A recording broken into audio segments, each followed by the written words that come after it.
إن الحمد لله نحمده ونستعينه ونستغفره ونتوب إليه ونعوذ بالله من شرور أنفسنا وسيئات أعمالنا من يهده الله فلا مضل له ومن يضلل فلا هادي له أشهد أن لا إله إلا الله وحده لا شريك له وأشهد أن محمدا عبده ورسوله لا نبي بعده يا أيها الذين آمنوا اتقوا الله حق تقاته ولا تموتن إلا وأنتم مسلمون فإن أصدق الحديث كتاب الله وخير الهدى هدى محمد صلى الله عليه وسلم وشر الأمور محدثاتها فإن كل محدثة بدعة وكل بدعة ضلالة وكل ضلالة في النار. Ikhwani fillah wa akhwati fid din azani Allah wa iyyakum. Pada kesempatan yang berbahagia ini kita akan mengupas sedikit tentang beberapa kondisi yang akan kita alami pada hari kiamat kelak. Kita tahu bersama bahwasanya al-iman bil yaumil akhir, beriman kepada hari akhirat, merupakan salah satu dari rukun iman yang 6. Yang tatkala Nabi sallallahu alaihi wasallam ditanya oleh malaikat Jibril tentang iman, maka Nabi sallallahu alaihi wasallam menjelaskan antuk mina billahi wa malaikatihi wa kutubihi wa rusulihi wal yaumil akhir. Itu engkau beriman kepada Allah, kepada malaikat, kepada kitab-kitab, kepada para rasul, dan engkau beriman kepada hari akhirat, wa tu'mina bil qadari khairihi wa syarrihi, dan engkau beriman kepada takdir yang baik maupun yang buruk. Oleh karenanya para ulama telah sepakat dan ijma' bahwasanya jika seorang tidak beriman kepada hari akhirat, maka imannya kepada yang lainnya tidak bermanfaat dan dia menjadi orang yang kafir kepada Allah Subhanahu wa taala, keluar dari Islam.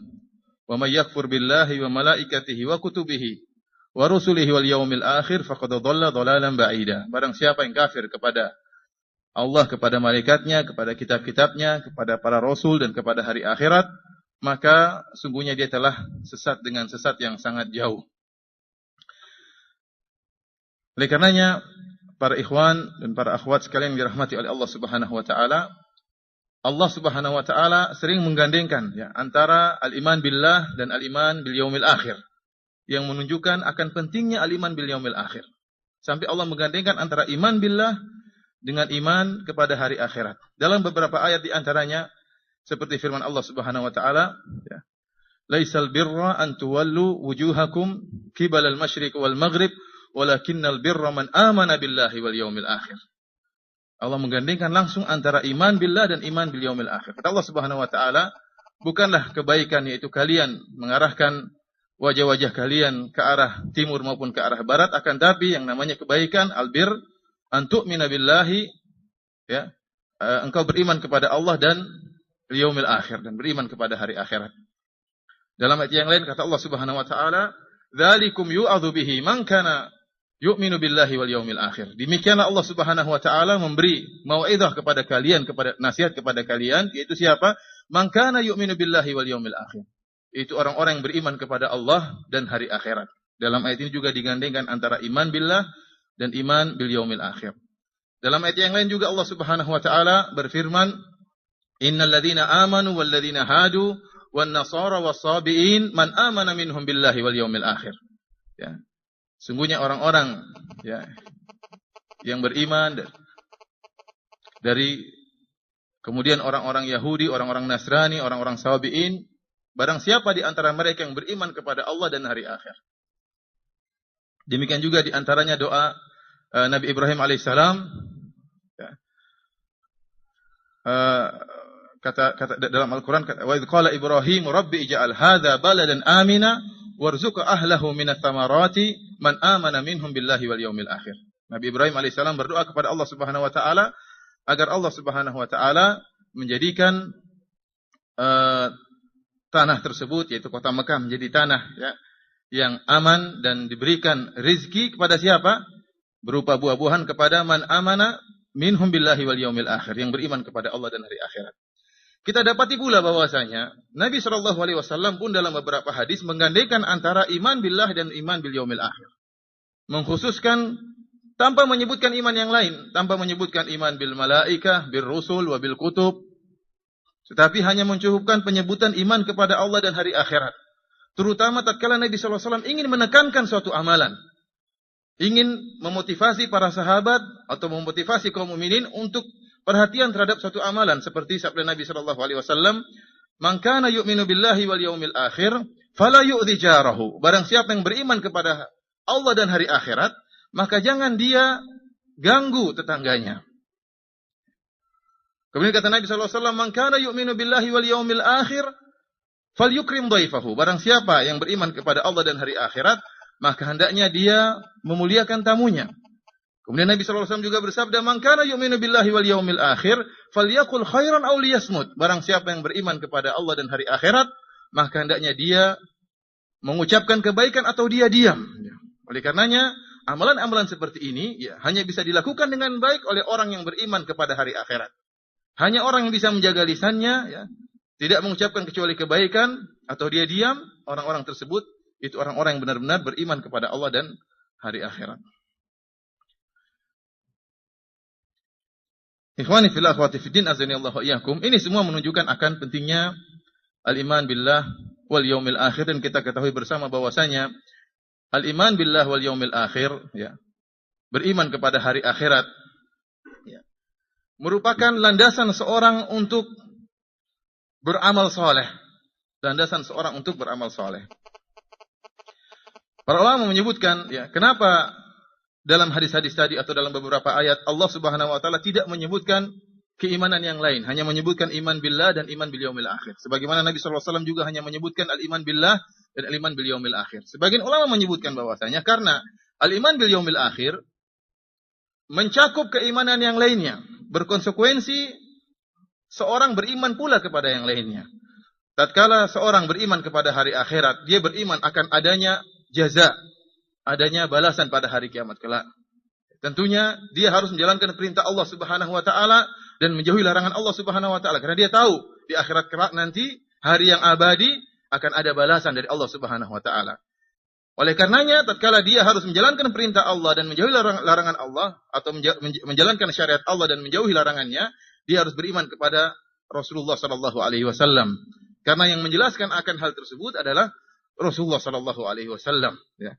Melalui apa? Melalui juga kitab Allah Subhanahu wa taala. Ya, dari sini kata para ulama, ya, bahwasanya al-iman bil yaumil akhir mencakup keimanan yang lain, seperti iman kepada para rasul dan iman juga kepada para malaikat, ya, dan juga beriman kepada kitab-kitab yang diturunkan kepada para rasul.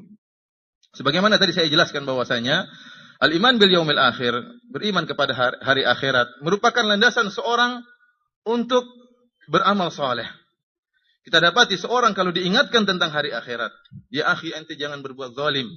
Ingat bahwasanya ada hari pembalasan. Ingat bahwasanya engkau akan diminta pertanggungjawaban oleh Allah Subhanahu wa taala. Dia akan, kalau memang dia beriman kepada hari akhirat, maka dia akan berhenti. Akan tapi jika dia tidak beriman kepada hari akhirat atau lemah imannya terhadap hari akhirat, maka dia akan terus melanjutkan kemaksiatannya kepada Allah Subhanahu wa taala. Oleh karenanya Allah Subhanahu wa taala mengatakan, "Wasta'inu bis-sabri was-salah wa innaha lakabiratun illa 'alal khashi'in alladzina yadhunnuna annahum mulaqu rabbihim." Hendaknya kalian menjadikan salat dan sabar sebagai penolong kalian, ya. Dan itu merupakan perkara yang berat kecuali bagi orang-orang yang khusyuk. Siapa mereka orang yang khusyuk? Alladzina yadhunnuna annahum mulaqu rabbihim. Yaitu orang-orang yang yakin bahwasanya mereka akan bertemu dengan Allah Subhanahu wa taala. Mudah bagi mereka untuk melaksanakan ibadah, mudah bagi mereka untuk bersabar, mudah bagi mereka untuk menjalankan perintah-perintah Allah Subhanahu wa taala. Oleh karenanya lihat bagaimana perkataan Umar bin Khattab radhiyallahu taala anhu, ya. Umar bin Khattab radhiyallahu taala anhu benar-benar bertakwa kepada Allah Subhanahu wa taala. Kenapa? Karena beliau adalah orang yang beriman kepada hari akhirat dengan iman yang sangat kuat. Dalam satu riwayat, Umar bin Khattab radhiyallahu taala anhu berkata, "Lau atharat baghlatun fil Iraq, la dhanantu anna Allah la yas'aluni, lima lam tusawwi laha at-tariq ya Umar." Kata Umar, kalau seandainya, dan dia di kota Madinah tinggalnya, dia mengatakan, kalau seandainya ada seekor baghlah, ya, begol, yang kemudian tersungkur terjatuh di kota Irak, di negeri Irak, dan itu merupakan daerah kekuasaan kaum muslimin, maka saya yakin Allah Subhanahu wa taala akan bertanya kepada saya minta pertanggungjawaban. Kenapa engkau tidak meratakan jalan di Irak sehingga menyebabkan seekor begol terjatuh? Ini Umar bin Khattab radhiyallahu ta'ala anhu merasa bertanggung jawab atas beban yang dipikulkan kepada dia sebagai seorang pemimpin. Tidak diucapkan ucapan seperti ini kecuali dari seorang yang beriman kepada hari akhirat. Beriman bahwasanya dia akan diminta pertanggungjawaban. Beriman bahwasanya di sana ada hari pembalasan. Berbeda dengan orang yang tidak beriman kepada hari akhirat, maka dia melakukan apa saja, kemaksiatan, tanpa dia peduli. Innahu dhanna alla yahur. Seperti kata Allah Subhanahu wa taala, Allah menyebutkan innahu dhanna alla yahur, dia menyangka bahwasanya dia tidak akan kembali kepada Allah Subhanahu wa taala. Bala inna rabbahu kana bihi basira. Bahkan Allah Subhanahu wa taala senantiasa melihat apa yang dia lakukan. Dia lupa, dia merasa tidak ada catatan, tidak ada pertanggungjawaban di akhirat kelak sehingga dia bebas melakukan kemaksiatan. Ikhwani fillah, akhwati fiddin, azanillahu iyyakum, para hadirin dan hadirat yang dirahmati oleh Allah Subhanahu wa taala. Dari sini mengingat hari akhirat merupakan perkara yang sangat urgen bagi kita kaum mukminin. Karenanya Rasulullah sallallahu alaihi wasallam menganjurkan kita untuk senantiasa ingat kepada akhirat. Dan orang-orang yang beriman, yang imannya shadiq, yang imannya benar, ya, tidaklah kehidupan dia jalani kehidupan tersebut kecuali dalam rangka untuk menuju akhirat. Segala perbuatan yang dia lakukan dalam rangka untuk menuju akhirat. Ini orang yang senantiasa memiliki tadzakurun da'i muttasil, senantiasa berpikir tentang hari akhirat. Allah Subhanahu wa taala memuji sebagian para nabi, kata Allah Subhanahu wa taala, "Wadhkur ibadana Ibrahim wa Ishaq wa Yaqub ulil aidi wal absar. Inna akhlasnahum bi khalisatin dzikrad dar." Allah Subhanahu wa taala, dan ingatlah hamba-hambaku yaitu Ibrahim, Nabi Ibrahim alaihissalam, Nabi Ishaq dan Nabi Yaqub, yang mereka memiliki kekuatan dan juga memiliki ilmu yang sangat tinggi. Kata Allah Subhanahu wa taala, "Inna akhlasnahum bi khalisatin." Kami mensucikan mereka, memuliakan mereka dengan suatu akhlak yang mulia, ya. Kata Allah, dzikrad dar, yaitu mereka senantiasa mengingat akhirat. Sebagian perkataan ahli tafsir mengatakan bahwasanya Allah mengkhususkan mereka, ya, memuji mereka karena mereka senantiasa ingat akan akhirat. Senantiasa ingat akan akhirat. Segala gerak-gerik mereka, segala kegiatan mereka selalu dikaitkan dengan akhirat. Karenanya Nabi sallallahu alaihi wasallam juga motivasi kita untuk senantiasa ingat akhirat. Kata Nabi sallallahu alaihi wasallam, "Inni nahaitukum an ziyaratil kubur fal'ana fazuruha fa innaha tudzakirukumul akhirah." Dulu aku pernah melarang kalian untuk ziarah kubur, ya. Akan tapi sekarang ziarahlah kuburan. Ziarahlah kuburan karena itu bisa mengingatkan kalian kepada akhirat. Dan hadis yang lain kata Nabi sallallahu alaihi wasallam, "Aktsiru min dzikri hadimil ladzat." Ya, hendaknya kalian perbanyak untuk mengingat pemotong kelezatan, pembasmi kelezatan, yaitu kematian. Agar seorang hamba ingat bahwasanya kehidupannya di dunia ini hanyalah sementara dan tidak berlanjut terus menerus. Ada kehidupan abadi setelah kehidupan dunia ini. Akan tapi yang kita dapati kebanyakan manusia lupa akan kehidupan akhirat. Kebanyakan manusia mengutamakan kehidupan dunia daripada kehidupan akhirat. Allah Subhanahu wa taala berfirman, "Bal tu'thirunal hayatad dunya wal akhiratu khairun wa abqa." Akan tapi kalian mendahulukan kehidupan dunia daripada kehidupan akhirat, padahal kehidupan akhirat adalah lebih baik dan lebih kekal. Para hadirin dan hadirat yang dirahmati oleh Allah Subhanahu wa taala, kita berkumpul pada kesempatan kali ini dalam rangka untuk mengingat sebagian mawaqif, sebagian kondisi yang akan kita hadapi tatkala di akhirat kelak, terutama tatkala hisab dan tatkala mizan. Tatkala kita akan dihisab oleh Allah Subhanahu wa taala dan tatkala amalan-amalan kita akan ditimbang oleh Allah Subhanahu wa taala, yang selanjutnya akan menentukan bagaimana kelangsungan kita setelah itu. Apakah di dalam, ya, kenikmatan abadi di surga ataukah dalam neraka, ya, jahanam yang sangat panas dan mengerikan. Kita berbicara tentang hari akhirat, ya. Apa sih ta'rif, definisi daripada al-iman bil yaumil akhir, beriman tentang hari akhirat, ya. Sebagian ulama menyebutkan bahwasanya yang dimaksud dengan hari akhirat, ya, dimulai dari sakaratul maut, ya, kemudian meninggalnya seorang dan seterusnya sampai masuk surga dan masuk neraka. Semua perkara yang berbicara tentang ini namanya hari akhirat. tatkala sakaratul maut, kemudian tatkala di alam kubur, tatkala dibangkitkan, tatkala di padang mahsyar, tatkala dihisab, kemudian ditimbang amalan, kemudian nanti disirat, masuk surga atau masuk neraka, seluruhnya termasuk dalam al-iman billahi, al-iman bil yaumil akhir. Oleh karenanya ada istilah perkataan sebagian ulama, man mata faqad qamat qiyamatuhu. Barang siapa yang meninggal, maka telah tegak hari kiamat baginya, karena dia sudah masuk dalam hari akhirat.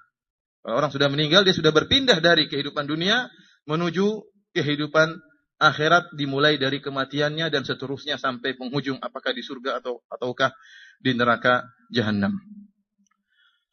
Pembahasan kita pada kesempatan yang singkat ini, kita mulai dari al-ba'ats, dari hari kebangkitan. Ya, adapun masalah alam kubur, alam barzakh, nikmat kubur atau azab kubur, insyaallah akan dijelaskan oleh ustaz-ustaz yang lain, atau bahkan mungkin sudah dijelaskan ya, Ustaz Zaki atau Ustaz Ahmad Zainuddin atau Ustaz Farid dan yang lainnya. Adapun pembahasan kita kali ini, kita akan mulai dari al-ba'ats, hari kebangkitan. Di antara perkara yang diingkari oleh orang-orang musyrikin, yaitu hari kebangkitan. Perkara terbesar yang diingkari oleh kaum musyrikin setelah masalah tauhid, setelah terjerumusnya mereka dalam kesyirikan, yaitu pengingkaran mereka terhadap hari akhirat. Mereka menyatakan bahwasanya tidak akan ada hari akhirat, manusia tidak akan dibangkitkan lagi oleh Allah Subhanahu wa taala. Wa kanu yaquluna a idza mitna wa kunna idhaman.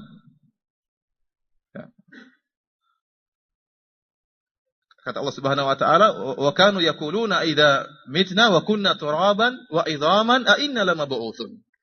Kata mereka, apakah jika kita telah meninggal dunia, kemudian kita telah berubah menjadi tulang belulang dan telah menjadi pasir, menjadi tanah, apakah kita akan dibangkitkan oleh Allah Subhanahu wa taala? Awa abaunal awwalun, apalagi nenek moyang kita, apakah semuanya akan dibangkitkan oleh Allah Subhanahu wa taala? Maka Allah bantah, qul innal awwalina wal akhirina lamajmu'una ila miqati yaumin ma'lum. Kata Allah Subhanahu wa taala, katakanlah bahwasanya seluruhnya akan dibangkitkan oleh Allah Subhanahu wa taala, dari yang dulu sampai yang akan datang. Semuanya manusia yang sudah meninggal dunia, menjadi tulang belulang, menjadi tanah, menjadi pasir, akan dibangkitkan oleh Allah Subhanahu wa taala. Hal ini diingkari oleh orang kaum musyrikin. Mereka mengatakan, Allah Subhanahu wa taala menyebutkan, za'amal ladzina kafaru alla yub'atsu. Kaum musyrikin, orang-orang kafir, mereka menyangka bahwasanya mereka tidak akan dibangkitkan oleh Allah Subhanahu wa taala. Qul bala wa rabbi latub'atsunna tsumma latunabba'unna bima amiltum. Kata Allah Subhanahu wa taala, katakanlah demi Allah mereka akan dibangkitkan, kalian akan dibangkitkan dan kalian akan dikabarkan tentang amal perbuatan yang pernah kalian lakukan. Bahkan kaum musyrikin mereka bersumpah, wa aqsamu billahi jahda aymanihim la yab'atsallahu may yamut. Kata mereka, kata Allah Subhanahu wa taala, mereka bersumpah dengan nama Allah.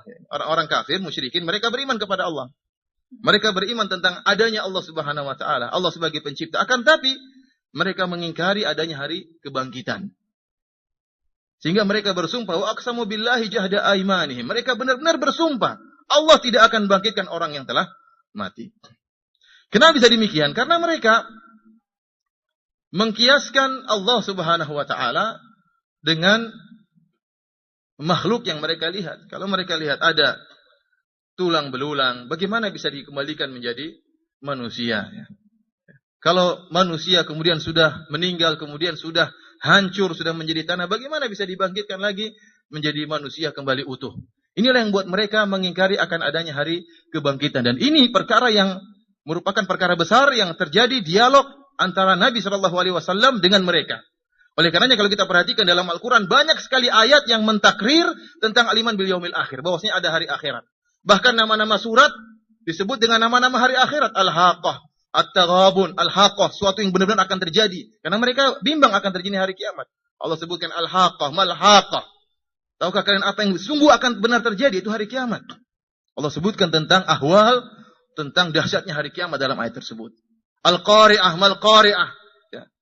Tentang hari kiamat yang menggentarkan hati-hati orang. Hari kiamat, hari yang sangat dahsyat. Hari yang besar, yang sangat dahsyat. Dan kalau kita baca juz amma saja, ya, semuanya isinya tentang apa? Hari kiamat. Al-Infitar, Al-Insyiqaq, ya, At-Takwir, itu surat-surat yang berkaitan tentang hari kiamat. Karena memang ini perkara besar yang diingkari oleh kaum musyrikin. Mereka tidak punya dalil untuk menolak akan adanya hari kebangkitan, kecuali karena mereka mengkiaskan Allah Subhanahu wa taala dengan makhluk yang mereka lihat di alam nyata. Kalau makhluk, siapa yang mampu menjadikan tulang belulang yang sudah kering, ya, sudah kering kemudian dijadikan hidup kembali? Allah Subhanahu wa taala dalam Al-Qur'an menjelaskan banyak dalil tentang mungkinnya hari kiamat, mungkinnya hari kebangkitan. Ya. Model-model dalil Allah sebutkan, di antaranya seperti Allah Subhanahu wa taala, ya, menyebutkan bahwasanya Allah Subhanahu wa taala bisa menumbuhkan bumi yang tadinya mati, yang tadinya tandus. Allah turunkan air, kemudian tumbuhlah tumbuh-tumbuhan. Jadilah bumi tersebut hidup kembali. Wa huwa alladhi yursilu ar-riyaha bushran baina yaday rahmatih hatta idza aqallat sahaban thiqalan suqnahu li baladin mayyit fa anzalna bihi al-ma' fa akhrajna bihi min kulli thamarat kadzalika yukhrijul mauta la'allakum tadhakkarun. Kata Allah Subhanahu wa taala, dialah Allah Subhanahu wa taala yang telah meniupkan angin sampai akhirnya tatkala sebelum diturunkan hujan, tatkala angin tersebut membawa awan yang mendung, awan yang berat yang sudah sangat mendung siap menurunkan hujan, kata Allah, fa akhrajna, maka kami pun menurunkan hujan dari awan tersebut. Kemudian kami jatuhkan hujan tersebut ke tanah yang sudah mati. Setelah itu Allah Subhanahu wa taala menumbuhkan tumbuh-tumbuhan dari bumi yang sudah mati tersebut. Kata Allah Subhanahu wa taala, demikianlah kami hidupkan orang-orang yang mati agar kalian mengambil pelajaran. Jadi Allah menjelaskan kepada kaum musyrikin, sebagaimana kalian lihat, ada bumi yang sudah mati, kemudian diturunkan hujan, maka bisa tumbuh kembali, bisa hidup kembali bumi tersebut. Oleh karenanya Allah sebutkan dalam banyak ayat, kata Allah Subhanahu wa taala, wa kadzalika tukhrajun, demikianlah kalian dibangkitkan oleh Allah Subhanahu wa taala. Wa kadzalika nusyur, kalian akan dikumpulkan oleh Allah Subhanahu wa taala. Ini di antara dalil yang disebutkan oleh Allah Subhanahu wa taala tentang mungkinnya hari kebangkitan. Dalil yang berikutnya, Allah Subhanahu wa taala menyebutkan tentang penciptaan langit dan bumi. La khalqus samawati wal ard akbaru min khalqin nas. Bahwasanya penciptaan langit dan bumi lebih besar daripada penciptaan manusia. Lebih rumit, lebih repot, akan tapi Allah Subhanahu wa taala bisa menciptakan langit dan bumi, dan kalian wahai orang-orang musyrikin bisa melihat langit, bisa melihat bumi yang begitu hebatnya beserta isinya. Langit yang begitu megahnya tanpa ada tiang. Allah mampu menciptakan kalian. Penciptaan langit dan bumi lebih hebat daripada penciptaan kalian. Menciptakan kalian lebih mudah. Allah juga menyebutkan bahwasanya, ya, membangkitkan kembali perkalanya lebih mudah daripada, ya, berkreasi pertama kali. Wa huwa ahwanu alaihi. Kata Allah Subhanahu wa taala, mengembalikan penciptaan lebih mudah daripada pertama kali berkreasi. Kita kalau sudah pernah membuat mobil, ya, kemudian mobilnya rusak, ya, kita mau bikin mobil baru lagi sudah tahu caranya karena sudah pernah buat mobil. Perkaranya mudah. Oleh karenanya saya anjurkan kepada ikhwas sekalian, kepada para hadirin hadirat, untuk membaca dalil yang Allah sebutkan, yang Allah rangkumkan dalam akhir daripada surat Yasin, ya. Bagaimana pendalilan orang musyrikin dan bagaimana jawaban Allah Subhanahu wa taala tentang pengingkaran mereka tentang adanya hari kebangkitan. Kata Allah Subhanahu wa taala, awalam yaral insanu anna khalaqnahu min nutfatin fa idza huwa khasimun mubin. Ya, tidakkah manusia mengamati, memikirkan, merenungkan bagaimana kami telah menciptakan dia dari sebuah nutfah. Kemudian tiba-tiba dia menjadi orang yang menentang, musuh yang menentang adanya hari kebangkitan. Wa daraba lana mathalan wa nasiya khalqa. Qala man yuhyil 'idhama wa hiya ramim. Dia pun lupa tentang penciptaannya. Dia itu dulu tidak ada, kemudian menjadi ada. Ini kan suatu kehebatan, Allah menciptakan sesuatu yang tidak ada menjadi ada. Dia lupa akan penciptaannya. Allah menciptakan diri tidak ada menjadi ada melalui proses dari air mani dan seterusnya sehingga dia menjadi manusia. Setelah dia menjadi manusia, dia pun menentang akan adanya hari kebangkitan. Dia mengatakan, man yuhyil 'idhama wa hiya ramim. Siapa yang bisa, ya, membangkitkan kembali tulang belulang ini yang telah hancur? Allah bantah. Qul yuhyiha alladhi ansha'aha awwala marrah. Ya, ini dalil pertama dari Allah Subhanahu wa taala. Qul yuhyiha alladzi ansha'aha awwala marrah. Yang pertama kali menciptakan tulang tadi akan bangkitkan lagi. Sehingga Allah memberi isyarat, apakah kau lupa bahwasanya kau dahulu tidak ada menjadi ada? Ya, untuk mengadakan engkau untuk kedua kalinya perkaranya gampang. Yang menciptakan engkau dulu dari tidak ada menjadi ada bisa menciptakan engkau kembali. Qul yuhyiha alladzi ansha'aha awwala marrah wa huwa bikulli khalqin alim. Dan Allah Subhanahu wa taala Maha mengetahui atas segala ciptaannya. Di sini isyarat kata Syekhul Islam Ibnu Taimiyah bahwasanya Allah Subhanahu wa taala mengetahui ya sisa-sisa tubuh yang sudah hancur, yang di mana saja beredar seandainya seorang kemudian dicincang, dibuang kemanapun, sudah berubah menjadi apapun anggota tubuhnya, Allah tahu dimanapun sisa-sisa tubuhnya tadi. Wa huwa bikulli khalqin alim. Allah Maha mengetahui segala makhluknya. Ya, dimanapun bagian tubuh dari makhluknya yang ada di muka bumi Allah mengetahuinya. Kemudian kata Allah Subhanahu wa taala, dalil berikutnya kata Allah Subhanahu wa taala, "Alladzi ja'ala lakum minasy-syajaril akhdhari nara, fa idza antum minhu tuqidun." Ya. Dialah Allah Subhanahu wa taala yang telah mengeluarkan api dari kayu yang hijau, kayu yang basah. Tiba-tiba kalian bisa menyalakan api. Kenapa Allah menyebutkan tentang proses keluarnya api dari kayu yang dibakar kemudian menjadilah keluarlah api?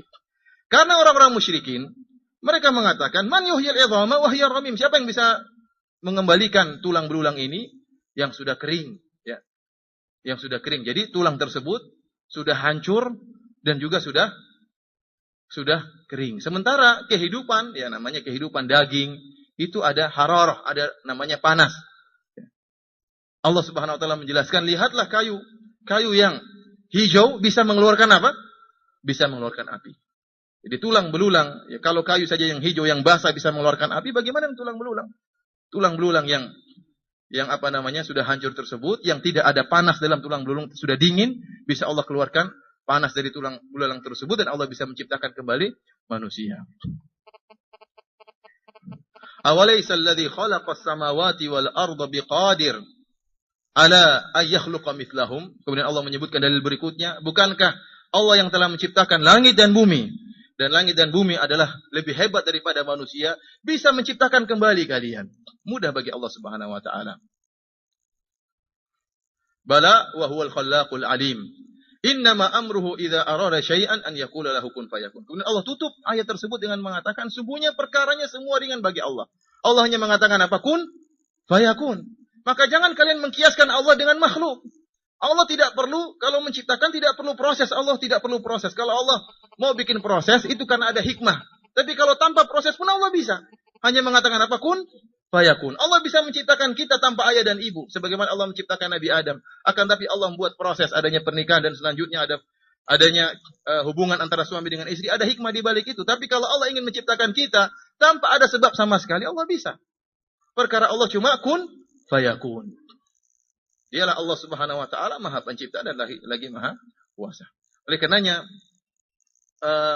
kita sebagai kaum muslimin beriman akan adanya hari akhirat, akan adanya hari kebangkitan, bahwasanya kita nanti kelak meskipun kita sudah menjadi tulang belulang, Allah bisa membangkitkan kita kembali dengan kekuasaan Allah Subhanahu wa taala dengan hanya mengatakan kun fayakun. Perkaranya mudah. Ikhwani fillah wa fiddin azani Allah wa iyyakum. Kemudian bagaimana proses kebangkitan? Bagaimana proses kebangkitan? Para ulama menyebutkan tentang proses kebangkitan sebagaimana yang dijelaskan oleh Rasulullah SAW dalam hadis-hadisnya. Ada 3 pendapat para ulama tentang kebangkitan. Ada yang mengatakan bahwasanya jasad yang akan dibangkitkan nanti pada hari kiamat kelak, itulah jasad kita yang sekarang ini. Tidak ada perubahan sama sekali, persis seperti jasad kita yang sekarang ini. Pendapat yang kedua mengatakan, jasad yang Allah akan bangkitkan sekarang tidak ada hubungannya dengan jasad yang sekarang ini. Jadi jasad nanti pada yang kebangkitan beda dengan jasad yang sedang kita rasakan sekarang ini. Adapun pendapat yang lebih kuat adalah, ini pendapat yang dipilih oleh Syekhul Islam Ibnu Taimiyah, bahwasanya kebangkitan nanti Allah Subhanahu wa taala akan bangkitkan manusia dengan jasad yang juga dari jasad tatkala mereka hidup di dunia, akan tapi ada modifikasi, ada perubahan. Tidak sama persis seperti jasad yang sekarang kita rasakan. Ada modifikasi, ada perubahan. Kenapa? Karena ada dalil-dalil yang menunjukkan bahwasanya jasad yang di dunia inilah yang akan diazab atau akan diberi kenikmatan oleh Allah Subhanahu wa taala. Dan ada juga dalil-dalil yang menunjukkan bahwasanya adanya perbedaan antara jasad sekarang dengan jasad yang akan datang. Di antara dalil-dalil yang menunjukkan bahwasanya jasad yang sekarang itulah yang akan diazab atau diberi nikmat oleh Allah Subhanahu wa taala, ya. Adalah seperti firman Allah Subhanahu wa taala, "Al-yauma nakhtimu ala afwahihim wa tukallimuna aydihim wa tashhadu arjuluhum bima kanu yaksibun." Pada hari kiamat kelak kami akan kunci mulut-mulut mereka. Dan kaki-kaki mereka akan berbicara dan tangan-tangan mereka akan menjadi saksi akibat apa yang telah mereka lakukan tatkala di dunia. Jadi tangan-tangan mereka yang di dunia mereka lakukan untuk maksiat, kaki-kaki mereka yang mereka gunakan untuk maksiat di hari akhirat kelak akan bersaksi. Kaki-kaki itulah juga dan tangan-tangan itulah juga. Berarti menunjukkan jasad yang di dunia inilah yang akan diazab di akhirat kelak. Dari yang lain Allah Subhanahu wa taala berfirman tentang orang-orang kafir, wa qalu li juludihim lima syahidtum alaina qalu antaqana Allahu alladzi antaqa kulla syai' wa huwa khalaqakum awwala marrah wa ilaihi turja'un. Mereka orang-orang kafir tatkala di akhirat kelak kulit-kulit mereka menjadi saksi atas perbuatan kesyirikan mereka, perbuatan kemaksiatan mereka. Makanya mereka protes kepada kulit-kulit mereka. Mereka berkata kepada kulit-kulit mereka, kenapa kalian menjadi saksi atas untuk menyerang kami? Kok bisa kalian menjadi saksi untuk menyerang kami? Maka kulit-kulit berkata, kami telah dibuat bisa berbicara oleh Allah Subhanahu wa taala. Dan Dia yang telah menciptakan kalian pertama kalinya dan kalian akan dikembalikan oleh Allah Subhanahu wa taala. Jadi jasad yang di dunia ini jasad yang akan diazab atau mendapatkan nikmat di akhirat. Dalil yang lain juga sebagaimana kisah Nabi Ibrahim alaihissalam tatkala ingin melihat bagaimana Allah menciptakan, menghidupkan yang mati. Wa idz qala Ibrahim rabbi arini kaifa tuhyil mauta. Tatkala Ibrahim berkata kepada Allah, ya Allah, tunjukkanlah kepadaku bagaimana Engkau menghidupkan yang mati. Orang yang sudah meninggal bagaimana dihidupkan kembali. Allah berkata, qala awalam tu'min? Qala walakin liyatma'inna qalbi. Apakah kau tidak beriman wahai Ibrahim? Kata Ibrahim, tidak ya Allah, akan tapi agar semakin kokoh imanku, agar lebih tenang keimananku. Qala fakhudh arba'atan minat tayri fasurhunna ilaika thumma ja'al ala kulli jabalin minhunna juz'a thumma du'uhunna ya'tinaka sa'ya wa'lam annahu azizun hakim. Kata Allah Subhanahu wa taala, wahai Ibrahim, ambillah burung 4 ekor, kemudian cincang burung tersebut, kemudian letakkan bagian dari burung tadi ke gunung, ya. Yang satu di gunung sana, yang satu di gunung sana. Dicincang habis oleh Nabi Ibrahim alaihissalam. Kemudian serulah mereka, maka ya'tinaka sa'ya, maka mereka burung tersebut akan hidup kembali, ya. Dengan segera datang menuju engkau. Artinya apa? Burung tadi hidup kembali dengan daging-daging yang dicincang oleh Nabi Ibrahim alaihissalam. Menunjukkan daging-daging itulah yang nanti akan dikembalikan oleh Allah Subhanahu wa taala. Dan hadis mutawatir yang disebutkan dalam Sahih Bukhari dan Sahih Muslim dan yang lainnya dari Abu Sa'id Al-Khudri, dari Uqbah bin Amir dan yang lainnya tentang seorang yang tatkala dia akan meninggal dunia, maka dia pun manggil anak-anaknya, kemudian dia berwasiat kepada anak-anaknya. Dia mengatakan, fa in mitu faharriquni, wahai anak-anakku, kalau saya mati, maka bakarlah aku. Dalam riwayat thummat hanuni, kemudian tumbuklah aku, dihancurin. Dagingku jadi setelah dibakar dihancurin biar jadi debu. Thumma daruni firrih, kemudian tebarkanlah debuku itu di angin. Atau disebut dalam yang lain fil yam, tebarkan di lautan debuku tersebut. Kemudian kata dia, la in qadirallahu, ya, kalau Allah mampu untuk membangkitkan aku, la yu'adzibannani adzaban la yu'adzibuhu ahadan. Kalau seandainya Allah mampu membangkitkan saya, maka Allah akan azab saya dengan azab yang pedih. Jadi orang ini sangat takut kepada Allah.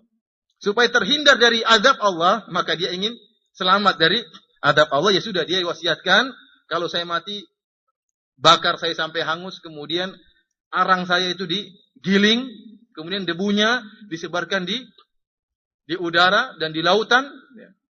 Namun ternyata Allah Subhanahu wa taala mengembalikan dia. Maka Allah berkata kepada bumi, ijma'i ma fiki minhu. Wahai bumi, ya, kumpulkanlah seluruh anggota tubuhnya orang tadi. Kemudian dikumpulkan, Allah hadirkan di hadapan Allah Subhanahu wa taala. Ini menunjukkan bahwasanya jasad yang kita sekarang rasakan ini, dialah yang akan dibangkitkan oleh Allah Subhanahu wa taala. Akan tapi ikhwani fillah akhwati fiddin azani Allah wa iyyakum. Dalil-dalil juga menunjukkan bahwasanya jasad yang akan dibangkitkan oleh Allah ini berbeda dengan ada modifikasi, tidak sama seperti jasad sekarang ini. Oleh karena kita dapat di dalam dalil-dalil di mana misalnya penduduk surga mereka akan dibangkitkan oleh Allah Subhanahu wa taala, akan masuk surga sebagaimana surat abihim, bentuk ayah mereka Nabi Adam alaihissalam. Tinggi mereka situna dzira'an, tinggi mereka berapa? 60 hasta. Tidak seperti kita pendek-pendek sekarang ini. Jadi ada di akhirat kelak nanti kalau masuk surga ya, tinggi seperti Nabi Adam alaihissalam.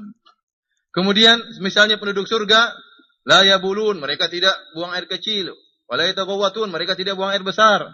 Mereka tidak ada ingusnya, tidak ada kotorannya ya. Mereka tidak buang angin ya. Ini penduduk surga, berarti berbeda. Ya, bentuknya berbeda, besarnya berbeda. Kemudian Allah Subhanahu wa taala menjadikan penduduk akhirat bisa melihat malaikat, bisa melihat jin, bisa melihat makhluk-makhluk yang sekarang tidak bisa mereka lihat. Berarti ada modifikasi. Kemudian juga di akhirat kelak Allah Subhanahu wa taala menjadikan orang-orang penduduk akhirat sangat kuat. Bagaimanapun kondisi yang mereka hadapi, mereka tidak mati-mati.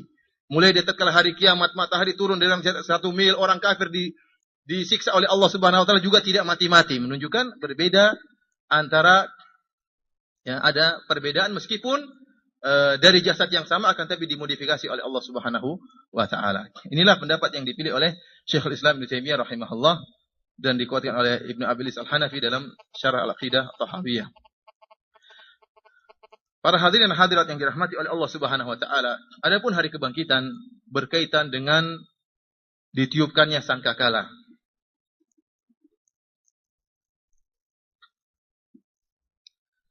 Ditiupkannya sangkakala. Allah Subhanahu wa taala berfirman, "Wa nufikha fis-sur." Tatkala ya sangkakala ditiupkan, fa idzahum minal ajdathi ila rabbihim yansilun, maka orang-orang pun akan keluar dari kuburan mereka dan menuju Allah dengan cepat. Allah juga berfirman, wa nufikha fis-sur fa sa'iqa man fis samawati man fil ardi illa man syaa Allah. Tsumma nufikha fihi ukhra fa idzahum qiyamun yanzurun. Tatkala ditiupkan sangkakala, maka seluruh yang ada di langit dan bumi akan mati tatkala itu kecuali yang Allah kehendaki. Kemudian ditiupkan kedua kali, fa idzahum qiyamun yanzurun. Idza di sini disebut oleh para ahli nahwu dengan idza al-fujaiyah. Tiba-tiba Allah bangkitkan mereka dan mereka keluar dari kuburan mereka, kemudian dikumpulkan oleh Allah Subhanahu wa taala. Oleh karenanya, jika Allah berkehendak, maka Allah akan hancurkan bumi ini, Allah akan tegakkan hari kiamat. Kapan terjadinya hanya Allah Subhanahu wa taala yang tahu kapannya. Ya. Allah merintahkan malaikat Israfil untuk meniup sangkakala sebagai pertanda akan tibanya hari kiamat. Nabi sallallahu alaihi wasallam bersabda, "Kaifa an'am wa sahibus sur qad iltaqamal qarna." Kata Nabi sallallahu alaihi wasallam, bagaimana saya bisa hidup tenang sementara sahibus sur, malaikat Israfil sudah memasangkan mulutnya di qarn, di tanduk yang untuk disangkakala untuk dia tiupkan.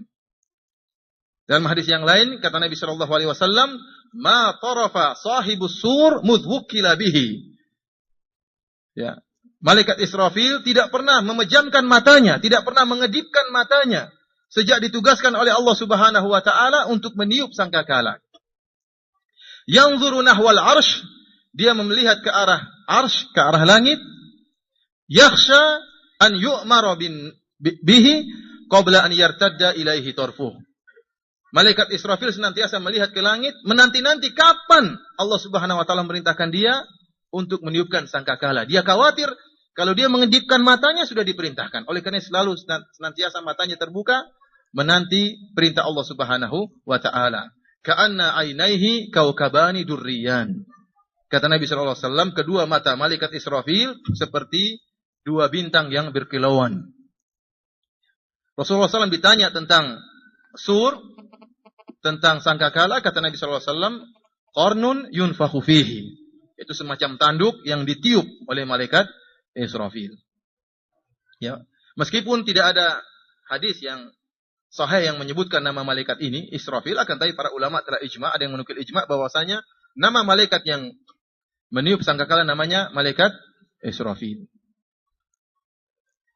Dan proses peniupan sangkakala terjadi 2 kali. Ya.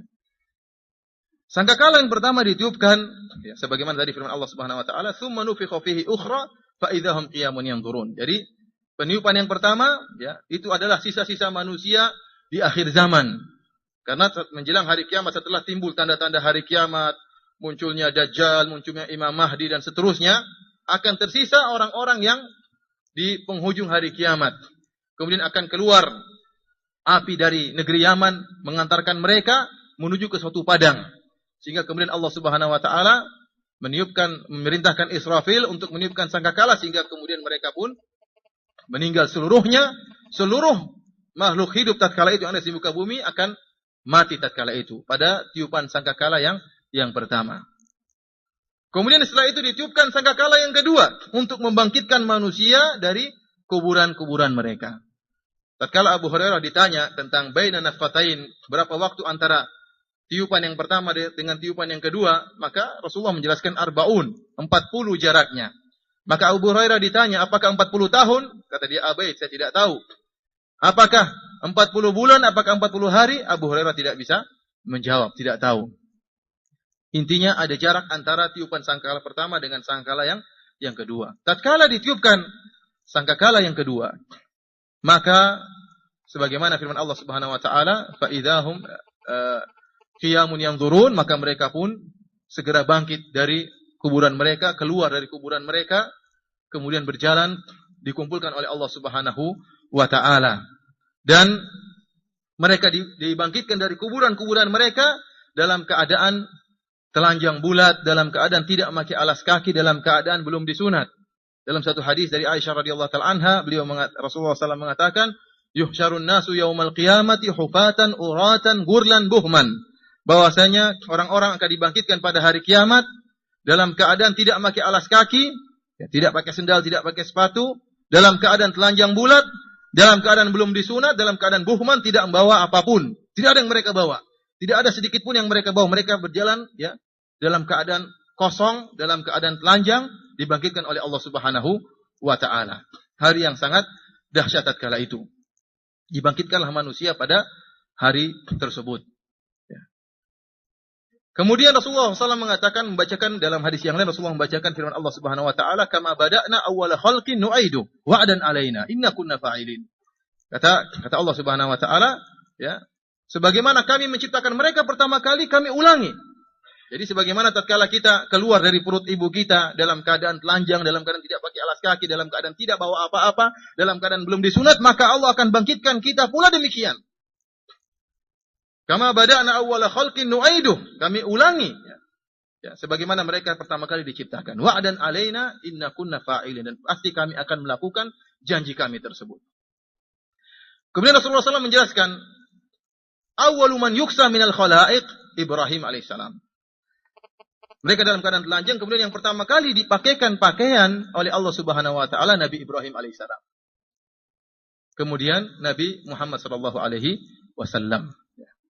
Memang ada pembicaraan para ulama tentang masalah ini, siapa yang duluan dipakaikan baju, apakah Nabi Ibrahim ataukah Nabi Muhammad sallallahu alaihi wasallam? Akan tapi hadis yang sahih menunjukkan bahwa yang pertama kali adalah Nabi Ibrahim alaihissalam, dan juga diriwayatkan dari Ali bin Abi Thalib, ya, beliau mengatakan bahwasanya yang pertama Nabi Ibrahim, kemudian Nabi Muhammad sallallahu alaihi wasallam. Ya. Yang ini bukan menunjukkan bahwasanya Nabi Ibrahim lebih mulia daripada Nabi Muhammad sallallahu alaihi wasallam. Akan tapi dalam hal ini Nabi Ibrahim memiliki keutamaan. Beliau lebih dahulu diberi pakaian oleh Allah Subhanahu wa taala, ya, daripada Nabi Muhammad. Akan tapi kalau kita lihat secara global, secara keseluruhan, tetap Nabi Muhammad sallallahu alaihi wasallam lebih utama daripada Nabi Ibrahim. Oleh karenanya, tentunya kita paham semua tentang bahwasanya seorang memiliki kelebihan, tidak mesti dia lebih utama daripada yang lain. Ya, karena kalau kita menilai, kita harus melihat seluruh kelebihan. Jadi hadis yang sahih menunjukkan bahwasanya yang pertama kali dipakaikan pakaian oleh Allah Subhanahu Wa Taala adalah Nabi Ibrahim alaihissalam. Dan tatkala hari dibangkitkan, maka nampaklah kehinaan orang-orang kafir tatkala itu. Mereka dibangkitkan oleh Allah Subhanahu Wa Taala dalam penuh kehinaan. Kata Allah Subhanahu wa taala, "Wa nahsyuruhum yaumal qiyamati ala wujuhim umman wa summan, umyan wa summan wa bukman. Kami bangkitkan mereka orang-orang kafir pada hari kiamat kelak. Mereka berjalan di atas wajah-wajah mereka. Dalam keadaan buta, dalam keadaan tuli, dalam keadaan bisu. Ini orang-orang kafir. Dibangkitkan oleh Allah Subhanahu wa taala dalam keadaan demikian. Wa taral ladzina kadzabu ala rabbi, dalam ayat yang lain kata Allah Subhanahu wa taala wujuhu muswaddah. Allah menjadikan wajah-wajah mereka hitam. Yauma tabyaddu wujuh wa taswaddu wujuh. Hari di mana Allah Subhanahu wa taala menjadikan orang-orang kafir wajah mereka hitam. Wajah mereka hitam dalam keadaan buta, dalam keadaan tuli, dalam keadaan berjalan di atas wajah mereka. Sehingga dalam suatu hadis ada sahabat yang bertanya kepada Nabi sallallahu alaihi wasallam, bagaimana orang-orang kafir bisa berjalan di akhirat kelak di atas wajah mereka? Berjalan di atas kaki, tapi mereka dibangkitkan dalam berjalan kebalik. Wajah mereka dijadikan pijakan untuk berjalan. Kata Nabi sallallahu alaihi wasallam, "Alaisa alladhi amshahu fid dunya ala rijlain qadiran an yumshiyahu ala wajhihi?" Bukankah Allah Subhanahu wa taala yang telah membuat mereka berjalan dengan dua kaki di atas muka bumi mampu untuk menjadikan dia berjalan di atas wajahnya pada hari kiamat kelak? Tentunya mampu. Jadi mereka dibangkitkan dengan penuh kehinaan. Dalam ayat yang lain kata Allah Subhanahu wa taala, "Wa nahsyurul mujrimina yauma idzin zurqa." Kami bangkitkan, kumpulkan hari orang-orang kafir pada hari tersebut dalam keadaan mata mereka biru. Jadi wajah mereka hitam, mata mereka biru, kata Imam Ibnu Katsir rahimahullah, karena ketakutan yang amat sangat yang mereka rasakan tatkala itu. Ketakutan yang amat sangat sehingga menjadikan wajah mereka hitam dan mata mereka menjadi biru. Bahkan mata mereka terbelalak. Dalam ayat yang lain kata Allah Subhanahu wa taala, "Wala tahsabanna Allaha ghafilan amma ya'malu dzalimun. Innama yu'akhiruhum liyaumin tashkhasu fihi al-absar." Kata Allah Subhanahu wa taala, jangan kalian menyangka bahwasanya Allah Subhanahu wa taala lalai dari perbuatan orang-orang yang zalim. Sungguhnya Allah Subhanahu wa taala mengakhirkan amalan mereka sampai pada hari kiamat kelak. Yauman tashkhasu fihi al-absar, hari di mana mata-mata mereka terbelalak. Muhti'ina muqni'i ru'usihim la yartaddu ilaihim tarfuhum wa afidatum hawa. Allah Subhanahu wa taala sebutkan mereka dalam keadaan berjalan terbelalak, mata mereka melihat ke atas dalam keadaan terbelalak tidak berkedip. Kemudian kata Allah wa afidatuhum hawa, dan hati-hati mereka kosong. Kenapa kosong? Karena saking takutnya hati mereka terangkat. Dalam ayat yang lain kata Allah Subhanahu wa taala wa anzirhum yaumal azifati idzil qulubu ladal hanajiri kadhimin. Dan ingatkanlah kepada mereka tentang hari di mana hari kiamat di mana al-qulubu ladal hanajiri kadhimin. Hati-hati sampai naik di tempat kerongkongan. Kenapa? Karena saking ketakutan yang luar biasa. Hari di mana yauma yaj'alul wildana syiba, hari di mana Allah menjadikan anak-anak kecil kemudian rambut mereka menjadi putih karena hari yang sangat dahsyat. Jadi demikianlah kondisi orang-orang kafir tatkala itu. Sungguh mengerikan, mereka dibangkitkan dalam keadaan tuli, buta, bisu, kemudian berjalan di atas wajah mereka, mata mereka biru karena ketakutan, mata mereka terbelalak melihat ke atas, hati-hati mereka naik karena saking ketakutan yang mereka rasakan. Inilah kondisi orang-orang kafir tatkala itu. Adapun orang-orang yang beriman kepada Allah dan beriman kepada hari akhirat, yang menjalankan perintah Allah Subhanahu wa taala dan menjauhi larangan-larangan Allah Subhanahu wa taala, maka Allah memuliakan mereka. Yauma nahsyurul muttaqina ila ar-rahmani wafda. Kata Allah Subhanahu wa taala, tatkala kami kumpulkan orang-orang yang beriman kepada Ar-Rahman, kepada Allah yang Maha Pengasih, wafda, seperti perutusan. Allah muliakan mereka, seperti ada orang tamu yang datang, Allah muliakan mereka. Oleh karenanya Allah menjadikan wajah mereka berseri-seri, menjadikan wajah mereka bersinar putih. Ya. Dan Allah muliakan orang yang beriman tatkala itu. Bahkan sebagian orang-orang yang memiliki amalan-amalan tertentu, Allah muliakan dengan pemuliaan yang khusus. Orang-orang yang rajin salat, yang rajin berwudu, maka akan keluar cahaya dari tangan mereka dan kaki-kaki mereka, wajah mereka. Kata Nabi SAW, Inna ummati yuda'auna yawmal qiyamati ghurran muhajjalina min atharil wudu. Sungguhnya umatku kelak di akhirat kelak ya akan dipanggil, diseru dalam keadaan ghurran muhajjalina, ya, wajah mereka bercahaya, kaki-kaki mereka bercahaya, tangan-tangan mereka bercahaya min atharil wudu, karena bekas wudu. Dimuliakan oleh Allah Subhanahu wa taala.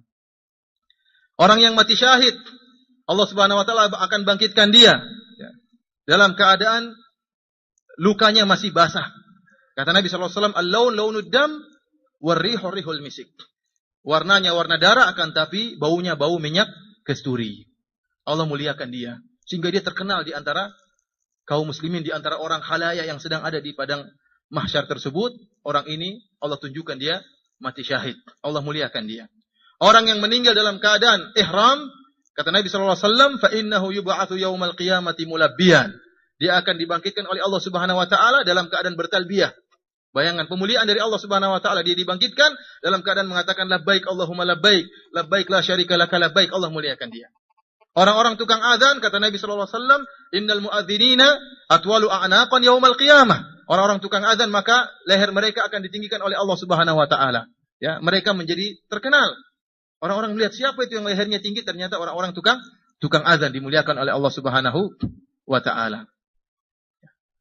Dan masing-masing seperti itu, masing-masing memiliki amalan akan dimuliakan oleh Allah Subhanahu wa taala. Bahkan sebagian ulama, sebagian syurahul hadis, para penyarah hadis mengatakan, orang-orang yang berpuasa pun akan ditenarkan oleh Allah Subhanahu wa taala. Tatkala mereka di dunia mereka ikhlas, tidak ingin tenar, tidak ingin terkenal, di akhirat kelak harus terkenal. Allah membuat mereka terkenal sebagai balasan akibat, balasan atas amalan mereka. Di dunia mereka tidak ingin terkenal, tidak ingin riya, di akhirat Allah akan buat mereka terkenal. Tatkala sabda Nabi sallallahu alaihi wasallam, "Wala khalufu famis sha'im atyabu 'indallahi min rihil misik."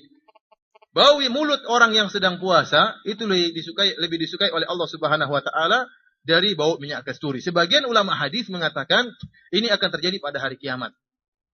Tatkala hari kiamat, orang-orang yang berpuasa akan mengeluarkan bau yang harum dari mulut mereka, lebih indah, lebih harum daripada minyak kasturi, yang buat orang-orang pada tercengang mengetahui harumnya yang keluar atau mencium bau harum yang keluar dari mulut-mulut mereka. Inilah kondisi orang-orang beriman kepada Allah Subhanahu wa taala, dimuliakan oleh Allah Subhanahu wa taala pada hari tersebut. Di sana ada orang-orang pelaku maksiat.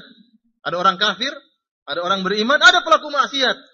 Bagaimana kondisi mereka tatkala dibangkitkan oleh Allah Subhanahu wa taala? Akan dipermalukan oleh Allah Subhanahu wa taala. Orang-orang yang sombong, yang angkuh akan dihinakan oleh Allah Subhanahu wa taala. Kata Nabi sallallahu alaihi wasallam, "Yuhsyarul mutakabbiruna." Orang-orang yang sombong, yang angkuh, yang suka merendahkan manusia, yang suka menginjak orang lain, akan dibangkitkan pada hari kiamat kelak ka'amsali dzar. Kecil mereka seperti semut. Seperti semut. Yakhshahumudz dzul min kulli makan. Mereka akan diliputi dengan kehinaan dari segala sisi.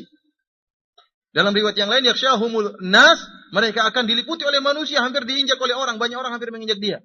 Dalam keadaan kehinaan, yang tadinya dia begitu sombong, begitu angkuh, merasa dirinya besar, tatkala hari akhirat dikecilkan badannya oleh Allah Subhanahu wa taala dalam keadaan terhina, kehinaan meliputi dia dari segala sisi, jazaan bima kanu ya'malun, sebagai balasan akibat kesombongan mereka tatkala di akhirat kelak. Kemudian orang yang suka minta-minta, sedikit-sedikit minta bantuan sama orang lain, padahal dia sudah cukup sebenarnya. Tapi dia minta-minta takasuran, ingin perbanyak hartanya. Tidak mau kerja sendiri, dia minta-minta terus. Ya. Selalu minta bantuan, ternyata ingin perbanyak hartanya. Sudah punya tapi ingin yang lebih, Kata Nabi sallallahu alaihi wasallam, "La tazalul mas'alatu bi ahadikum hatta yalqallah wa laysa fi wajhi muz'atu lahmin." Senantiasa seorang meminta sampai dia bertemu dengan Allah Subhanahu wa taala di akhirat kelak, dalam keadaan wajahnya tidak ada sedikit pun daging di wajahnya. Ya. Jadi orang yang rai gedek di akhirat kelak wajahnya tidak berdaging. Dipermalukan oleh Allah Subhanahu wa taala. Kan kelihatan, ini dulu seperti ini orang sombong jadi kecil kayak semut. Orang ini dulu suka minta-minta padahal ada barangnya di rumah, sudah punya keperluannya sudah lengkap, akan tapi senantiasa minta terus kepada orang lain. Demikian juga orang yang punya istri poligami tapi tidak adil. Kata Nabi sallallahu alaihi wasallam, jangan aja senang-senang aja di sini. Di akhirat kelak kalau tidak adil di dunia akan dipermalukan oleh Allah Subhanahu wa taala pada hari kiamat kelak. Kata Nabi sallallahu alaihi wasallam, "Man kana lahum ra'atani famala ila ihdahuma jaa yaumal qiyamati wa shikkuhu ma'il." Barang siapa yang memiliki istri dua, kemudian dia lebih condong kepada salah satunya, maka akan datang pada hari kiamat dan badannya miring. Dalam riwayat yang lain, washiquhu saqit, badannya jatuh ya karena miring dan dipermalukan oleh Allah Subhanahu wa taala. Ketahuan, oh kamu dulu ternyata tidak adil. Semua orang lihat, memalukan. Jadi akan dibongkar oleh Allah Subhanahu wa taala. Barang siapa yang beribadah riya, ingin sum'ah, ingin dipuji, pun dipermalukan oleh Allah Subhanahu wa taala. Kata Nabi sallallahu alaihi wasallam dalam hadis Al-Bukhari, "Man samma Allahu bih, wa man ra'a yura'illahu bih." Barang siapa yang tatkala beramal di dunia hanya ingin supaya didengar oleh orang lain, maka Allah akan bongkar aibnya di akhirat kelak. Barang siapa yang di dunia ingin beramal supaya dilihat oleh orang lain, maka Allah akan bongkar aibnya di akhirat kelak. Ketahuan ya. Selama ini dia di hadapan teman-temannya, Masya Allah, orang soleh, ya. Di hadapan murid-muridnya kayaknya ikhlas, ternyata niatnya busuk dan akan dibongkar kebusukannya oleh Allah Subhanahu Wa Taala pada akhirat kelak. Dan banyak hadis-hadis yang menjelaskan tentang kondisi-kondisi orang-orang yang bermaksiat. Ada orang yang mengambil tanah orang lain, zulman, ya, mengambil karena kezaliman, mengambil tanah orang lain. Rasulullah SAW menyebutkan dia akan yahmilu turabaha. Dia akan ngangkat pasirnya itu di hari kiamatnya. Ini pasir ngapain ternyata?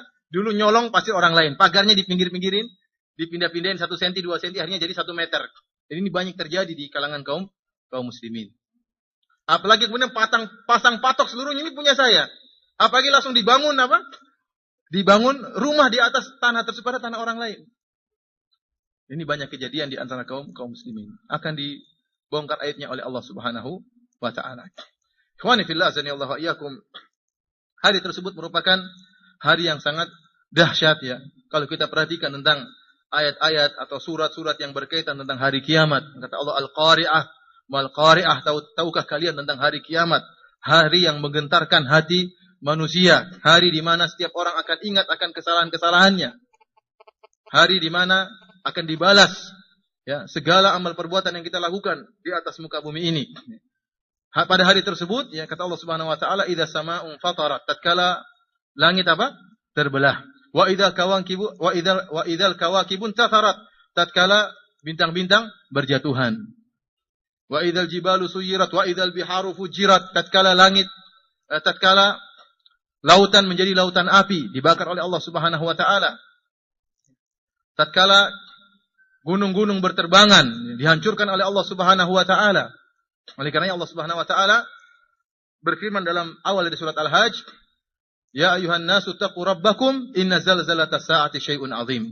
Wahai manusia, takutlah kalian kepada Allah Subhanahu wa taala. Sungguhnya gempa yang terjadi pada hari kiamat kelak sangatlah dahsyat. Yauma tarawunaha tadhalu kullu murdi'atin amma arda'at. Wa tada'u kullu dhati hamlin hamlaha wa taran nasa sukara wa ma hum bisukara walakinna 'adzaballahi syadid. Kalian akan melihat pada hari tersebut seorang yang sedang menetek anaknya, dia akan lupa dengan anaknya. Ya, seorang yang sedang mengandung akan keguguran. Dan kalian akan melihat orang-orang berjalan seperti orang mabuk, padahal mereka tidak dalam keadaan mabuk. Akan tapi azab Allah sangat pedih tatkala hari itu. Fa idza ja'atis sakhah yauma yafirul mar'u min akhi. Kata Allah Subhanahu wa taala, tatkala ditiupkan sangkakala, maka seorang akan lari dari saudaranya. Kita pada hari tersebut akan lalai, tidak peduli dengan orang yang paling kita cintai. Kata Allah Subhanahu wa taala, yafirul mar'u min akhihi. Seorang akan meninggalkan, lari, bukan hanya meninggalkan saudaranya. Wa ummihi wa abi, ayah dan ibunya pun dia tinggalkan, tidak dia pedulikan. Wa sahibatihi wa bani, istrinya yang sangat dia cintai, yang dia tidur bersama istrinya akan dia tinggalkan. Anak-anaknya yang dia sangat cintai, yang dia bekerja keras membanting tulang untuk memberi nafkah kepada anak-anaknya, buah hatinya pada akhirat kelak dia akan tinggalkan. Kata Allah Subhanahu wa taala, likulli imri'in minhum yauma idzin sya'nu yughni. Setiap orang akan sibuk dengan urusannya masing-masing. Oleh karena tatkala Nabi sallallahu alaihi wasallam mengatakan, yusyarun nasu yaumal qiyamati hufatan uratan gurlan buhman.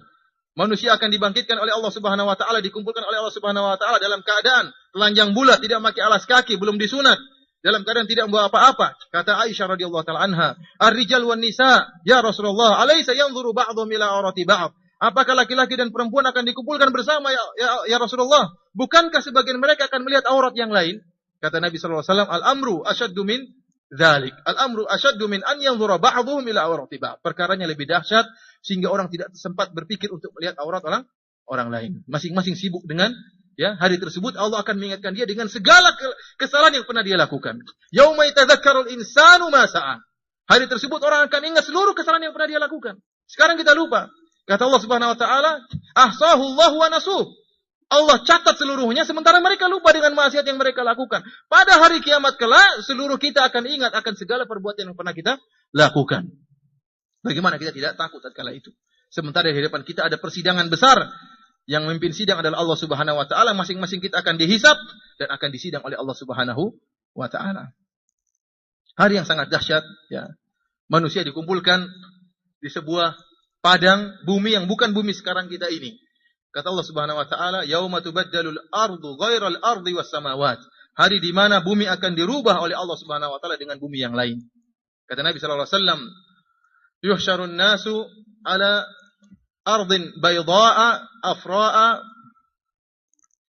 laisa fiha ma'lamun li ahad." Kata Nabi sallallahu alaihi wasallam, orang-orang akan dikumpulkan oleh Allah Subhanahu wa taala pada suatu dataran yang putih, ya. Putih, ya, afra, tapi putihnya bukan putih bersih, agak condong ke warna merah. Putihnya agak kemerah-merahan. Kakursatin naqi, kata Nabi sallallahu alaihi wasallam, seperti khubz, seperti roti yang dibuat dari tepung yang sangat putih. Yang kata Al-Hafidz Ibnu Hajar rahimahullah menunjukkan bahwasanya bumi nanti yang baru yang Allah akan ciptakan tatkala itu, buminya juga datar kemudian berbentuk bunderan sebagaimana roti, ya. Walaysa fiha alamun atau ma'lamun li ahad, dan tidak ada tanda sedikit pun milik seseorang. Artinya bumi tersebut datar, putih, ya, bersih, tidak ada lembahnya, tidak ada gunungnya, datar semuanya. Tidak ada tanda-tanda sesuatu pun, ada pelang enggak ada, semua bersih semuanya, dan manusia dikumpulkan tatkala itu. Pada hari yang sangat dahsyat tersebut. Kemudian Allah Subhanahu wa taala akan menurunkan, ya, tadunus syams, ya, matahari akan turun qadral mil dengan jarak satu mil tatkala itu, sehingga manusia semuanya dalam keadaan kepayahan. Akan tapi, ikhwani fillah akhwati fiddin azani Allah wa iyyakum, pada hari tersebut Allah Subhanahu wa taala merahmati orang-orang yang beriman, ya, dengan kelembutan Allah, dengan rahmat Allah Subhanahu wa taala. Sebagian orang-orang dirahmati oleh Allah Subhanahu wa taala pada hari tersebut. Di antaranya 7 golongan yang kata Nabi sallallahu alaihi wasallam, sab'atun yudhilluhumullah fi dhilli arsyihi yauma la dhilla illa dhilluh. 7 golongan yang Allah akan menaungi mereka di bawah naungan arsy Allah Subhanahu wa taala, pada hari tidak ada naungan kecuali naungan Allah Subhanahu wa taala.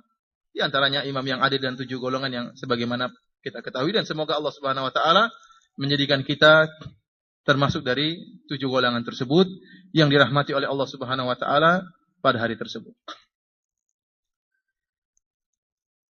Para hadirin dan hadirat yang dirahmati oleh Allah Subhanahu wa taala, setelah itu manusia pun dikumpulkan. Mereka menanti hari persidangan, menanti datangnya Allah Subhanahu wa taala. Tatkala mereka lama menanti dan sangat lama, maka akhirnya, ya, timbul syafaat Nabi sallallahu alaihi wasallam, syafaatul uzma, di mana Nabi sallallahu alaihi wasallam beri syafaat, ya, agar Allah segera memutuskan perkaranya. Pembahasan tentang syafaat tentunya butuh pengajian tersendiri. Intinya kemudian Nabi sallallahu alaihi wasallam minta syafaat agar Allah Subhanahu wa taala memutuskan perkaranya. Maka turunlah Allah Subhanahu wa taala, ya, untuk memutuskan perkara, memulai persidangan makhluk tatkala itu. Para ulama menyebutkan, sebelum kita membahas selanjutnya, apakah hewan-hewan juga dikumpulkan oleh Allah Subhanahu wa taala? Padahal mereka bukan mukallaf, mereka tidak diberi hukum taklif, akan tapi dalil yang kuat menunjukkan mereka juga akan dibangkitkan hewan-hewan dan dikumpulkan oleh Allah Subhanahu wa taala. Allah berfirman, "Wa idzal wuhusyu husyirat." Tatkala hewan-hewan dikumpulkan oleh Allah Subhanahu wa taala. "Wa ma min dabbatin fil ardi wala ta'irin yatiru bi janahihi illa umamun amsalukum ma farratna fil kitabi min syai' tsumma ila rabbihim yuhsyarun." Kata Allah Subhanahu wa taala, ya, tidaklah ada hewan melata di atas muka bumi atau burung yang mengepakkan kedua sayapnya, ya, kecuali seperti mereka juga umat sebagaimana kalian. Allah tidak meninggalkan suatu pun dalam kitabnya.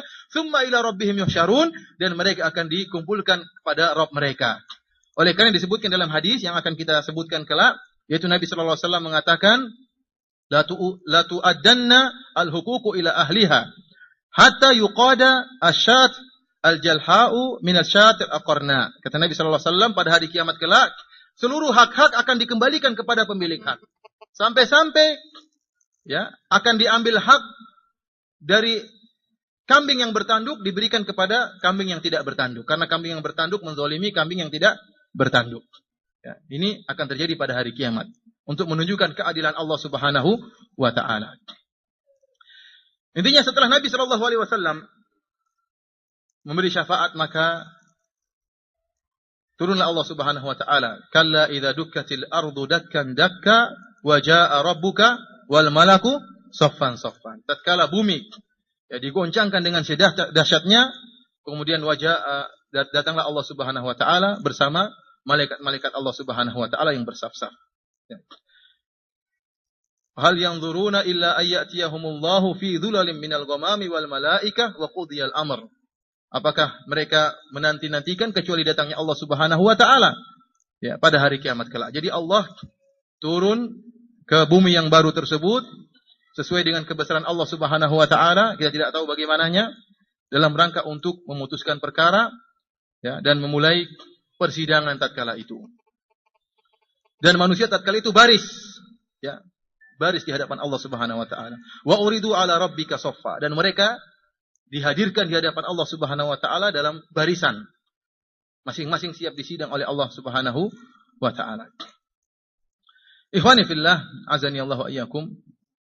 Tatkala Allah turun, maka bumi pun bersinar, kata Allah Subhanahu wa ta'ala, wa asyraqatil ardu binuri rabbiha wa wudi'al kitab. Maka bumi pun ya mengeluarkan cahaya dari cahaya Allah Subhanahu wa ta'ala.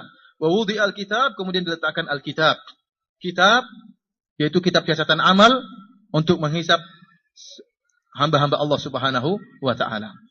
Para ulama menyebutkan sebelum dimulai hisab, sebelum dimulai proses persidangan, maka Allah Subhanahu wa ta'ala akan memberikan kitab catatan amal kepada masing-masing orang. Wa kulla insanin alzamnahu ta'irahu fi unuqih wa nukhriju lahu yaumal qiyamati kitaban yalqahu mansyura. Kata Allah Subhanahu wa ta'ala, pada hari kiamat kelak kami akan keluarkan bagi setiap manusia kitabnya yang terbuka. Jadi langsung terbuka, tidak perlu dia buka lagi, langsung terbuka oleh Allah Subhanahu wa ta'ala. Iqra kitabak, kata Allah, bacalah buku tersebut, langsung terbuka dan dia siap baca. Adapun orang-orang yang beriman kepada Allah Subhanahu wa ta'ala, maka akan dimuliakan oleh Allah Subhanahu wa ta'ala, akan diberikan kitab catatan amalnya dan dia terima dengan tangan kanannya. Wa amma man utiya kitabahu bi yamini fa yaqulu ha umqra'u kitabiyah. Orang yang diberi catatan amal dengan tangan kanannya, maka dia sangat gembira. Dia sangat riang gembira, sangat senang. Bahkan dia pamerkan kepada orang lain, ha umqra'u kitabiyah, lihatlah kitabku ini. Betapa bahagia tatkala itu, betapa bahagia yang dia rasakan, luar biasa, karena dia tahu ini pertanda baik. Diberikan catatan amal dengan tangan kanannya. Ya, sampai dia mengatakan, ha umqra'u kitabiyah, inni dhanantu anni mulaqiyah. Ya, saya dulu menyangka bahwasanya saya yakin bahwasanya saya akan bertemu dengan Allah Subhanahu wa ta'ala. Inilah beriman kepada hari akhirat yang mengantarkan dia beramal soleh sehingga akhirnya di akhirat kelak dia menerima catatan amalnya dengan tangan kanannya. Adapun orang-orang yang diputuskan untuk masuk neraka, maka mereka menerima catatan amalnya dengan apa? Tangan kiri. Wa amma man utiya kitabahu bishimalik.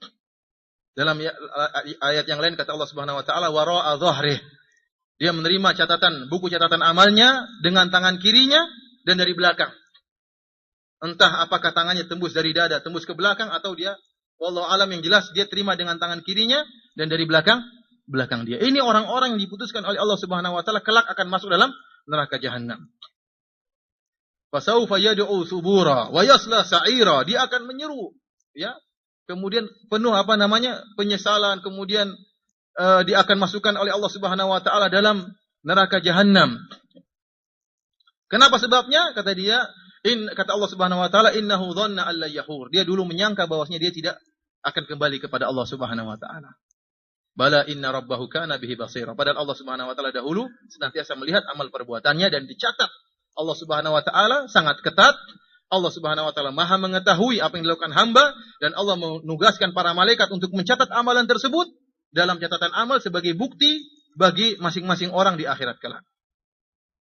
Yang jadi pertanyaan, dan ini tidak dibahas tidak disebutkan dalam nusus, dalam dalil-dalil baik Al-Quran maupun As-Sunnah, Bagaimana nasib orang-orang kaum muslimin yang mereka masuk neraka kemudian nanti masuk surga? Mereka menerima Alkitab dengan tangan apa? Yang terima dengan tangan kanan jelas masuk apa? Surga. Yang menerima dengan tangan kiri jelas masuk neraka jahanam, kekal dalam neraka jahanam. Bagaimana dengan yang muwahhidin, orang-orang bertauhid tapi bermaksiat? Ya. Bermaksiat nanti masuk neraka kemudian dikeluarkan ke surga. Oleh karena jangan sampai salah sangka ya. Saya yang penting bertauhid, tidak syirik pasti masuk surga, belum tentu. Ya kata Ibnu Taimiyah rahimahullah, mutawatir banyak dalil menunjukkan orang ahli tauhid masuk neraka juga. Kalau mereka tidak kuat tauhidnya sehingga terjerumus dalam kemaksiatan. Oleh karena ada kemarin Ustadz Badrus Salam, kenal Ustadz Badrus Salam yang di Roja. Dia sempat kemarin mengunjung Madinah, kemudian dia cerita tentang dakwah beliau. Di awal dia berdakwah di Cilengsi, kemudian orang-orang tua tidak mau ngaji sama dia. Bahkan dia diperingatkan ada ustadz yang tidak suka sama dia, melarang dia untuk mengisi pengajian, kecuali untuk anak-anak. Bayangkan baru dapat LC dari Madinah, suruh ngajar apa? Anak-anak. Tapi dia pasrah saja. Ya sudah saya ngajar anak-anak. Ngajar anak-anak. Akhirnya ya ada sebagian yang mungkin masih SD, ada SMP. Ya. Akhirnya setelah beberapa tahun, akhirnya anak-anak ini pun menjadi orang-orang yang paham tentang agama. Ya. Dan kebanyakan mereka yang termasuk orang-orang yang mendukung Radio Roja sekarang ini. Tapi ada juga yang tidak, yang nakal ya. Di antara mereka ada yang bertato. Ketemu Ustadz Badrus Salam ya. Assalamualaikum Ustadz, dia cium tangan Ustadz Badrus Salam. Loh. Kata Ustadz, akhi kenapa ada tatonya? Afan Ustadz, yang penting saya tidak syirik. Yang penting Jadi subhanallah ya, ada orang-orang bertauhid ya. Bahkan kata Ibnu Taimiyah mutawatir, dalilnya banyak ya. Dikeluarkan dari neraka jahanam orang yang fi qalbihi dzarratun minal iman, masih ada imannya sedikit, di azab dulu di neraka kemudian dikeluarkan. Jadi ada orang-orang yang mereka meskipun bertauhid karena tauhidnya kurang kuat sehingga banyak terjerumus dalam kemaksiatan dan tidak diampuni oleh Allah Subhanahu wa taala kemudian diazab di neraka jahanam. Orang-orang ini bagaimana nasib mereka? Bagaimana mereka diberikan kitab catatan amal mereka? Para ulama berpendapat, ada yang mengatakan mereka diberikan dengan tangan kanan tapi dari belakang. Tangan kanan menerima catatan amal dengan tangan kanan tapi dari belakang. Ada yang mengatakan diazab dulu, nanti setelah bersih dosa-dosanya baru menerima dengan tangan kanan dari arah depan. Allah alam bisawab, kita tidak tahu bagaimana yang akan terjadi pada hari kiamat kelak. Ikhwani fillah wa akhwati fiddin azani Allah wa iyyakum. Setelah itu maka dimulailah hisab ya. Mulailah hisab, yaitu setiap masing-masing hamba akan disidang oleh Allah Subhanahu wa taala. Para ulama menyebutkan bahwasanya hisab ada dua macam. Ada yang namanya ard, ada yang namanya hisab. Kalau ard ini yang disebut oleh Allah Subhanahu wa taala, fa sawfa yuhasabu hisaban yasira. Wa amma man utiya kitabahu bi yaminih fa sawfa yuhasabu hisaban yasira. Barang siapa yang diberikan catatan amalnya dengan menerima catatan amalnya dengan tangan kanannya, maka dia akan dihisab dengan hisab yang ringan. Yang Nabi sallallahu alaihi wasallam berdoa kepada Allah agar dianugerahi hisaban yasira, agar Nabi sallallahu alaihi wasallam dianugerahi hisab yang ringan. Yang ini berbeda dengan hisab yang ada sidangnya. Oleh karenanya para ulama khilaf apakah hisab yang ringan ini ada sidang atau tidak. Akan tapi kebanyakan ulama ya muhaqqiqin ya mengatakan bahwasanya kalau ard itu tidak ada munaqasyah, tidak ada sidang. Jadi Allah Subhanahu wa taala memuliakan orang-orang yang beriman, mereka hanya ditunjukkan amalan, catatan amalan mereka, kemudian diingatkan tentang dosa-dosa yang pernah mereka lakukan meskipun diampuni oleh Allah Subhanahu wa taala. Inilah yang membuat sebagian salaf ya sangat sedih tatkala mengingat akan hal ini. Ya sawatah wa in afaut. Dan mereka sungguh memalukan meskipun Allah mengampuni mereka. Bayangkan kita kalau dihadapkan kepada seorang yang mulia, yang sangat baik kepada kita, kemudian dia ingatkan kita kepada kesalahan-kesalahan yang pernah kita lakukan kepada dia. Tentunya kita sangat malu. Meskipun dia sudah maafkan dosa-dosa kita. Meskipun dia telah memaafkan kesalahan-kesalahan kita. Bagaimana lagi jika di hadapan Allah Subhanahu wa taala yang Maha kuasa atas segala sesuatu. Tuhan pencipta alam semesta ini. Kemudian Allah Subhanahu wa taala mengingatkan kita terhadap dosa-dosa yang pernah kita lakukan meskipun Allah sudah maafkan kita. Allah mengatakan, bukankah kau telah melakukan kada wa kada, yauma kada wa kada, bukankah kau telah melakukan ini dan ini pada hari ini dan hari ini? Tatkala itu hambanya mengatakan, a'rifu rabbi, saya tahu ya Allah, saya tahu ya Allah. Mengaku dengan segala yang dia lakukan. Bukankah pada tempat ini, pada hari ini kau bermaksiat, kau melakukan demikian dan demikian. Meskipun Allah mengampuni, akan tapi Allah tunjukkan, ya, sebagaimana Aisyah bertanya kepada Nabi sallallahu alaihi wasallam bagaimana cara ard, maka dijelaskan oleh Nabi sallallahu alaihi wasallam, yaitu seorang hamba diperlihatkan catatan dosa-dosanya. Kemudian Allah Subhanahu wa taala mengampuni dosa-dosa tersebut. Ini sudah suatu yang sangat memalukan kalau Allah mengingatkan dosa-dosa kita. Ya. Dan ingat, seluruh dosa kita tercatat. Jangankan lisan kita, bahkan pandangan kita pun tidak luput. Semua dicatat oleh Allah Subhanahu wa taala. Ya'lamu kha'inatal a'yun wa ma tukhfis sudur. Allah mengetahui pengkhianatan pandangan mata, kerlingan mata, jelalatannya mata dicatat oleh Allah Subhanahu wa taala. Dan Allah detail sekali. Pada hari ini jam sekian di tempat ini, dan kita semua akan ingat tatkala itu. Kita hanya bisa mengatakan a'rifu rabbi, saya ingat, saya ngaku ya Allah, saya ngaku ya Allah. Dan itu sudah sangat yang memalukan. Oleh karenanya ikhwani fillah azanillahu wa iyyakum, kalau kita mau bermaksiat, ingat hari tersebut. Ingat bagaimana kalau Allah akan menunjukkan laporan maksiat kita nanti di akhirat. Kita tentunya malu. Oleh karena jangan bermaksiat, karena maksiat itu memiliki dampak yang buruk.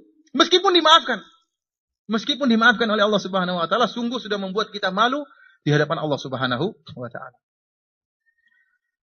Adapun hisab, munaqasyah, sidang, maka yaitu Allah Subhanahu wa taala akan memberhentikan seorang hamba, diberhentikan, kemudian diingatkan secara detail seluruh kemaksiatan yang pernah dia lakukan secara detail, tidak ada yang tersisa sedikit pun. Dan disidang oleh Allah Subhanahu wa taala. Kita bisa bayangkan bagaimana sangat mengerikannya pada hari tersebut. Kalau kita masuk persidangan dunia saja kita begitu ketakutan. Padahal hukumannya cuma sekedar hukuman yang ringan. Bagaimana dengan hukuman azab neraka jahanam? Ya. Oleh karenanya Nabi sallallahu alaihi wasallam mengatakan, "Man nuqishal hisab uzib." Barang siapa yang dihisab oleh Allah Subhanahu wa taala, dimunaqasyah, disidang oleh Allah Subhanahu wa taala, maka dia akan terazab. Kata Nabi sallallahu alaihi wasallam, "Laisa ahadun yuhasab illa halak." Tidak seorang pun disidang oleh Allah kecuali akan binasa. Ya, karena perkaranya sangat mengerikan tatkala itu, ya. Masing-masing kita ya akan dihisab, dan kalau seorang hamba sudah dihisab maka akan dihisab dengan detail oleh Allah Subhanahu wa taala. Apa sih yang dihisab? Kita bayangkan seluruh amalan kita, kebaikan kita maupun dosa-dosa kita akan dihisab oleh Allah Subhanahu wa taala. Amalan-amalan hati kita akan dihisab oleh Allah Subhanahu wa taala. Ya.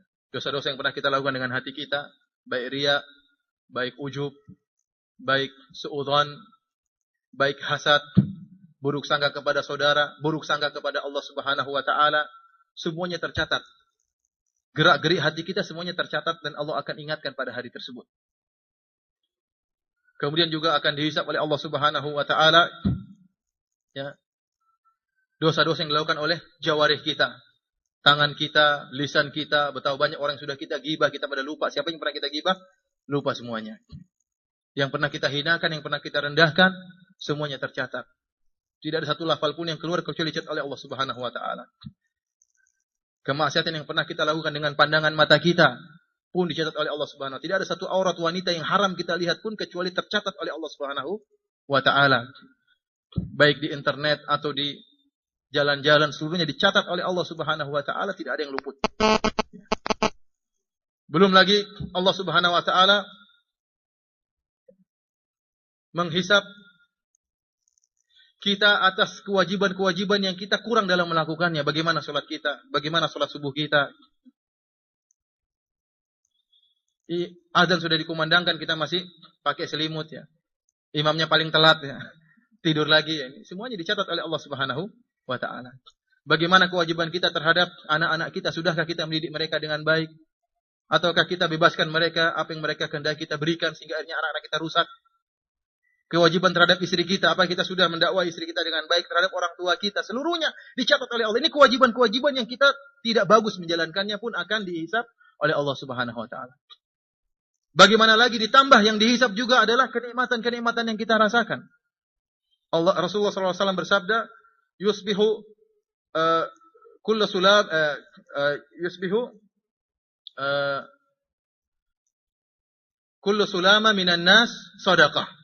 Setiap sendi-sendi kita ya, di pagi hari wajib untuk kita sedekahi. Ada 360 sendi yang harus kita sedekahkan. Karena apa? Itu kenikmatan dari Allah Subhanahu wa taala. Sendi kita bisa bergerak, ada oli khusus dalam sini yang Allah berikan sehingga tidak serak, tidak kerat, tapi mudah ya. Makanya yang sudah merasakan asam urat tahu betapa indahnya ya. Kalau tidak ada asam urat, karena asam urat sudah setengah mati, sendinya enggak beres, olinya mungkin harus diganti. Itu akan dihisab oleh Allah Subhanahu wa taala. Bukan cuma itu, ini kenikmatan bagian tubuh saja. Belum kenikmatan yang lain. Yang kerja, Masya Allah, gajinya ribuan. Ya. Kerja di Aramco ya. Kerja di mana, itu semua akan ditanya oleh Allah Subhanahu wa taala. Jangan hanya sekedar saya kumpul uang, urusan saya enggak. Setiap harta kita akan ditanya. Yang beli kendaraan mahal, akan ditanya oleh Allah Subhanahu wa taala. Apakah kendaraan ini yang kamu beli benar-benar digunakan untuk bersyukur kepada Allah Subhanahu wa taala? Setiap kenikmatan akan ditanya. Tsumma latus'alunna yauma idzin 'anin na'im. Ya. Sungguh kalian benar-benar akan ditanya, sungguh-sungguh akan ditanya atas kenikmatan yang kalian rasakan. Kalau seorang mampu melaksanakan rasa syukur terhadap kenikmatan tersebut, maka dia akan santai. Ya. Meskipun dia beli barang mungkin yang mahal, tapi dia ada rasa syukurnya. Dia gunakan untuk taat kepada Allah Subhanahu wa taala. Akan tapi yang tidak digunakan untuk ketaatan kepada Allah Subhanahu wa taala, maka celakalah dia pada hari tersebut. Ikhwani fillah, akhwati fiddin, azani Allah wa iyyakum.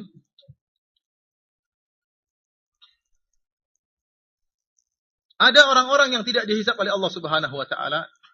Ya, sebagaimana dalam hadis yang masyhur yang antum semua mungkin sudah hafal ya, bahwasanya kata Nabi sallallahu alaihi wasallam tentang umatnya pada hari kiamat kelak, wa ma'ahum sab'una alfan yadkhuluna al-jannata bighairi hisabin wala adabin. Di antara umat Rasulullah SAW ada 70.000 orang yang masuk surga tanpa adab dan tanpa hisab. Tidak ada hisab. Lewat dari hisab. Lewat dari hisab. Tidak perlu sidang, langsung bablas masuk apa? Surga. Ini kenikmatan yang luar biasa. 70 orang. Siapa mereka?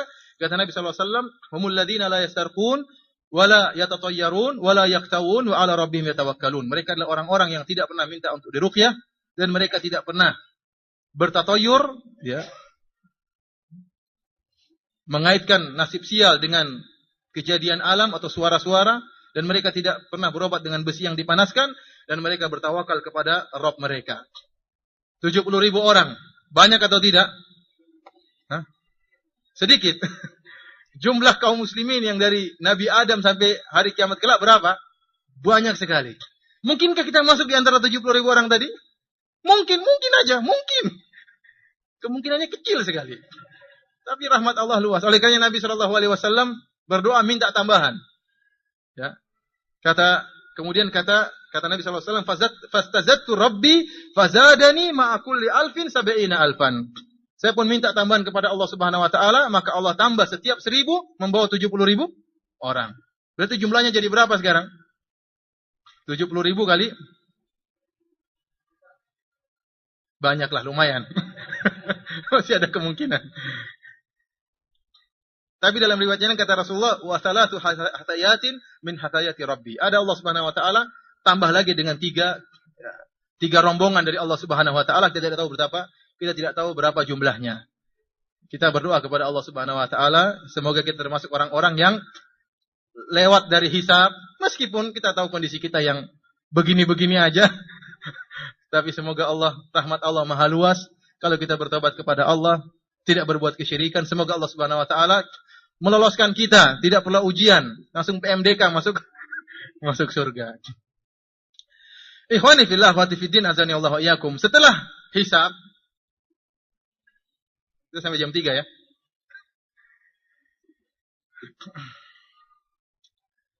Setelah hisab kemudian ada namanya mizan.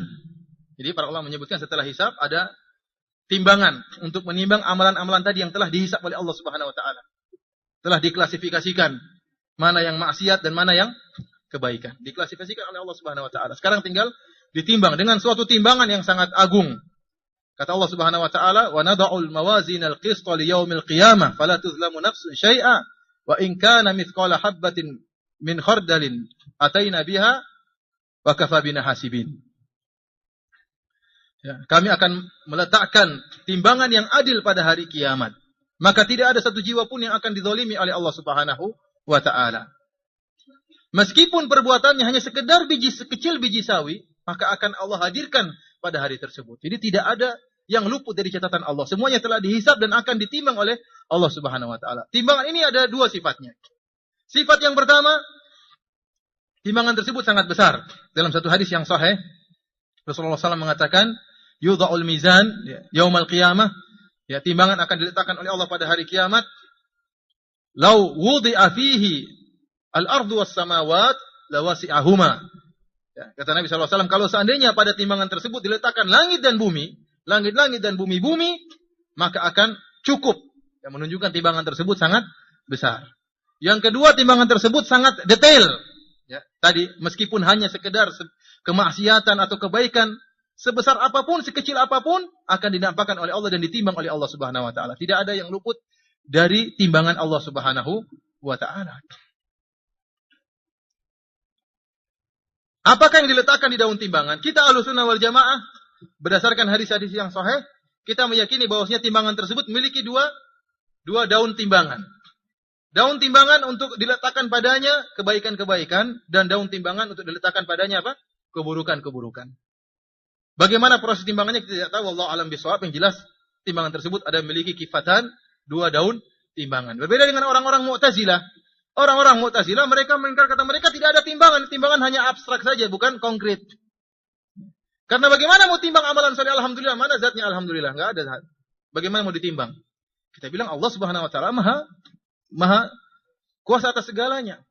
Allah Subhanahu dalam hadis-hadis disebutkan Allah Subhanahu wa taala merubah sesuatu yang abstrak menjadi konkret.